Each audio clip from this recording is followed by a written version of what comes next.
and wounded veterans with Hollywood screenplay writers to tell their story for the first time, their trauma story. And again, they're excited because they're writing with these big writers who've written like movies and shows they've seen. Yeah. And they tell their trauma story in like a 5 to 7 minute play like thing where they need only three characters.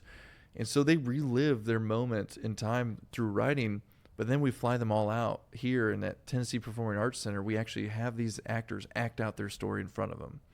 So like wow. This last show, Charles Eston played the dead friend of this guy. Like Carl David wrote this beautiful play about what happened to his friend dying in this helicopter crash in like Bosnia or somewhere crazy.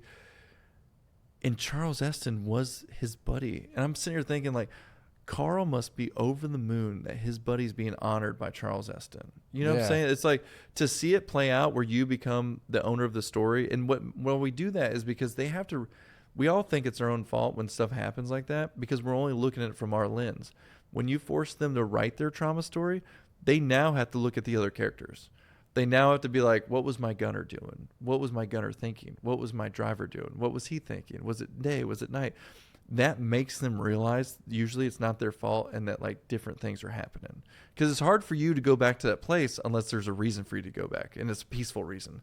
And writing that out is the peaceful reason. Be like, oh yeah, I want to get this right. Charles is going to play this guy. So I need to make sure I understand like his head place in his moment and all this. So it's again kind of flipping the script on it, remapping their brain, repurposing those memories as positives rather than negatives that keep them going. Well, I'll tell you what, there's the reason I think that works specifically, and this is based on my limited experience because I'm not a mental health advocate. I'm not like I'm not a doctor. I'm not a psychotherapist or anything.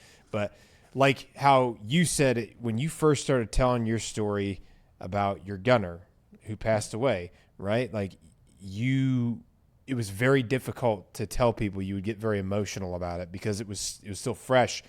But the more times you talked about it, the more times you told the story, the easier it became for you to tell people that story. Same thing for these guys who this may be their first time telling the story to somebody, and because it takes the power from that thing over you and it like rips it outside. It takes the Band-Aid off, pulls it out of you and puts it out there into the atmosphere.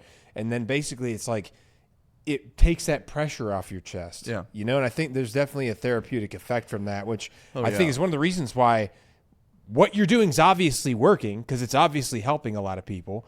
You know what I mean? Like, because you've had tons and tons of people come through your programs, and it seems to me that it's working. If people keep coming back or they're referring people to other folks, like, hey,